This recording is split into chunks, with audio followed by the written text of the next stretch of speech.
welcome to another video on this channel. I think it's going to become a ritual, as in not wearing my glasses, not starting without my glasses, because maybe I just want you to see how I look first without them. Because you know, as someone who wears glasses, like I literally wear glasses a lot, most people are curious to know how you look without them, and some people say things like you look better without your glasses, blah blah blah. And sometimes I actually feel better without them, like I feel like I look better without them. But see, they are actually very important to me, so I don't actually focus on whether I look better or not. I wear them because I need them. So just in case, please forgive me if you are new here and maybe it's become a ritual. Forgive me, this is a way of adding style. So I need to wear my glasses back in order to see myself, because I'm doing a video and I need it. So forgive me. Let's put it back. Okay, sorry for that weird intro. Welcome to this channel, and today I'm going to be talking about a topic that's like sort of like a run-off from a previous topic. So if you've not watched that topic, I'm going to put it up here. I see other YouTubers doing this, so I'm going to copy them. But I'm going to put it up here so you could go watch it, and it's going to add more volume to this topic. So on that topic, which is talking about who no like good thing, actually talking about value, I did not completely give the thought that I had on it. Like when I meditated on the topic, there were certain things that I actually took months to meditate on it, but yet I missed some certain points that I really wanted to point out there. There were certain things I missed out, and actually what I missed out was the other part of giving value, not necessarily the person who gives value. But before I give out that, please go and watch that to see what it's about, and see what that video is about. So what I want to talk about now is, can you keep it? Good question. Recently in my church, our preacher recently talked about being able to keep God's blessing, and it was a very beautiful message, and I've been meditating on that message, and it birthed this video. Thank God for that. And also because, good for me, it goes in line with a previous topic. So the thing is this: many of us, we pray for God to bless us with good things. We trust God for good things. We trust God for money. We trust God for wonderful things in our lives. But the truth is that some of us are not even prepared for these things. I think I talk about something regarding this in an older topic. You see it here, and quite an older topic. So you just have to pardon how it looks, but I'll put it up here. So most of us are not prepared for what we are praying for.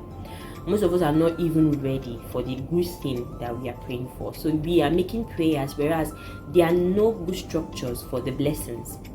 You have to have a good structure for the blessings, so you don't ruin it, or it does not ruin your life. So the thing is that we need to set structures in our lives that will be able to accommodate the good things that God is going to do for us, or accommodate the answered prayers, like the things we are praying for, when we get the answers, so that we don't lose them, and also though we don't even misuse it. If I want to be practical, some of us are praying for good wives, some of us are praying for good husbands. But the truth is that woman you are praying for, that woman you are trusting God for, are you even ready for her? I know this is not a relationship vlog. Please go and watch video. This is not a relationship vlog, but I have to put that here. You are praying for a good person, a person that loves God, a person that is into God. But are you even into God? Are you going to be a quencher of that fire the person has? Are you going to actually come in and reduce their love for God? Are you going to be a negative factor? Now, I'm not saying this for people who actually have evil intentions. I know there are people that have evil intentions to ruin a person's walk with God. I'm talking about people that actually just really like or love someone. They say love somebody. I'm not teasing you, but the person you are praying for, the woman you are hoping for, are you going to quench her life? Are you going to ruin her love for God? The same love of God you see in her that you love, are you going to quench it? Are you going to be able to contain her? Are you really in the right place to help her fulfill her ministry? And then for we women that are praying for good husbands, praying for men that love God, are we really ready to even carry on that role? What structure in our life is ready to fill up that space of being a woman that is married to a man that loves God. So it's not just praying amiss or praying for something good. Are you ready to manage it? Then for people that are looking for jobs, looking for good paying jobs, do you even have the real good working ability to handle that job? You are looking for a job that requires a diligent person, that requires an early person, that requires an hardworking person. Are you that kind of person? So it's not a matter of just praying for it. If God gives you your bad work attitude, ruin it. This is very important. And then some of us are students, or some people are students. Sorry, I left you guys. I'm sorry, I left you guys. I've gone further. Oh, I'm still there somehow. But for some of us that are in university, okay, let me rather say I've left you guys in university. Gone ahead, yes. okay, sorry. For some of us that are in university, hoping to have great grades, hoping to get something out from university like a good grade, are you working towards that? Are you living lackadaisically, living anyhow, hoping that miraculously God will just give you a great grade? I know some of us are looking at some talented people who do not put a lot of hard work and they get great results. Some of those people in later on, their bad school life attitude may still end up affecting them. Almost of the very intelligent people that I've seen and met are very hardworking. It's so interesting that some of them have great memories. They remember very well, they recall well, but yet they are one of the most hardworking students I have met. At least personally in my school, the great students I met are very hardworking. They come to school, they attend, and they are great with their books. And so when the results come out, no one can say this one cheated or this one did not work hard for it. So some of us are praying to God for good things in our life, but we are not even ready for them. We do not have structures that can protect what God has given us. So can you keep it? Can you keep that good thing you are praying for? Can you keep that good thing that you are trusting God for?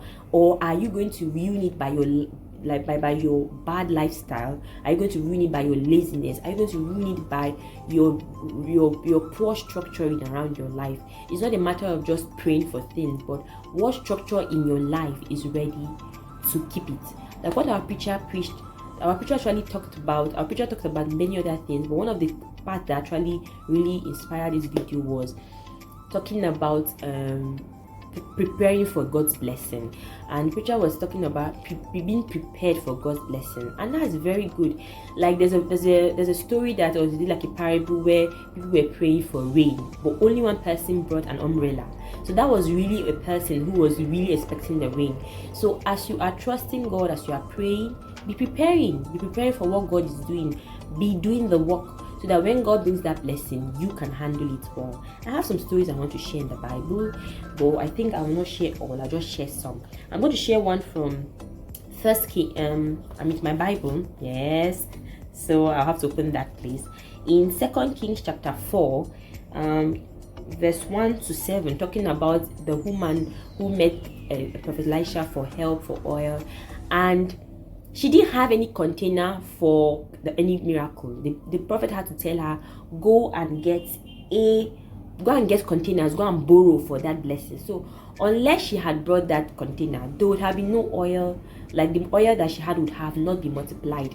So you need to be ready for God's blessing. And then another place I want to read is in Proverbs chapter 6. As a child, I learned this place and I really love it. I know when you learn all these memory verses as children in your Sunday school, I did that and I really loved it.